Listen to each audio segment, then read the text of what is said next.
बड़ी खबर आपको बताते हैं, राजकुमार चौहान और अरविंदर सिंह लवली को नई जिम्मेदारी दी गई है। लवली को यमुना पार बोर्ड का चेयरमैन बनाया गया है।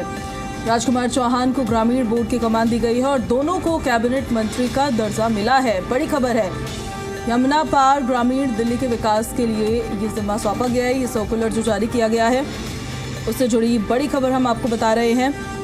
राजकुमार चौहान को और अरविंदर सिंह लवली को नई जिम्मेदारी दी गई है। लवली को यमुना पार बोर्ड का चेयरमैन बनाया गया है, तो वहीं राजकुमार चौहान को ग्रामीण बोर्ड की कमान सौंपी गई है।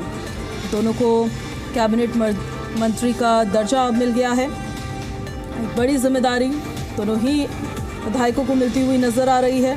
अरविंदर सिंह लवली अब यमुना पार विकास बोर्ड के चेयरमैन नियुक्त किए गए हैं, चेयरमैन होंगे, और राजकुमार चौहान ग्रामीण विकास बोर्ड की कमान उनको सौंपी गई है। दोनों नेताओं को कैबिनेट मंत्री का दर्जा भी दिया गया है। एक बड़ी अपडेट आपको बता रहे हैं।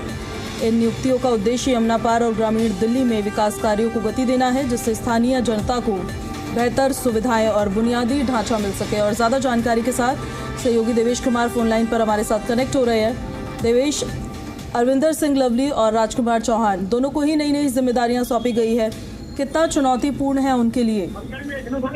देखिए, बिल्कुल दिल्ली की सरकार जो रेखा गुप्ता की सरकार है, उन्होंने बड़ा फैसला लिया है। गांधीनगर से बीजेपी के विधायक है अरविंदर सिंह लवली को trans Yamuna area development board का चेयरमैन नियुक्त किया गया है। और जबकि जो दूसरे विधायक है बीजेपी के ही मंगोलपुरी से विधायक है राजकुमार चौहान को दिल्ली ग्रामीण विकास बोर्ड का चेयरमैन बना गया है। और साथ ही साथ बड़ी बात इसमें है कि दोनों बोर्ड के चेयरमैन का जो दर्जा होगा वो कैबिनेट मंत्री के बराबर होगा। दरअसल दोनों ही नेता, ये बता दूं आपको, जो खास है कि कांग्रेस छोड़कर 2025 में बीजेपी में शामिल हुए थे। अरविंदर सिंह लवली भी बड़े पदों पर रहे थे कांग्रेस पर, और राजकुमार चौहान भी, दोनों बड़े लीडर थे। अब ऐसे में दोनों को जो है बड़ी जिम्मेदारी बीजेपी की सरकार में दी गई है। गांधीनगर से अरविंदर सिंह बीजेपी के विधायक है, जिनको trans Yamuna area development board का चेयरमैन बना दिया गया है, जबकि राजकुमार चौहान को भी दिल्ली ग्रामीण विकास बोर्ड का चेयरमैन बनाया गया है। देवेश, क्या ये बोर्ड जमीनी स्तर पर ज्यादा प्रभावी है भी या फिर सिर्फ पैरेलल पावर सेंटर ही है?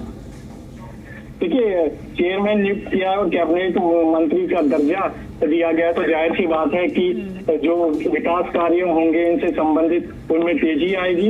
और क्योंकि बीजेपी दरअसल ये जिक्र करती है कि जो पावर का सेंटर पॉइंट है वो ऐसा नहीं है कि एक ही जगह से चल रहा है। सरकार जिसको जो जिम्मेदारी दी गई है, चाहे कैबिनेट मंत्री हो, मुख्यमंत्री हो, अपने अपने विभाग में बखूबी जिम्मेदारी के तहत जो है वो काम किए जा रहे हैं। तो ऐसे में बड़ी जिम्मेदारी दी गई है दो विधायकों को, और कैबिनेट मंत्री के बराबर का जो दर्जा है दोनों को दिया गया है। जी, एक सवाल और भी उठता है कि बोर्ड तो संवैधानिक रूप से केवल परामर्शदात्री संस्था है, तो कैबिनेट मंत्री का दर्जा देने की आवश्यकता क्या थी?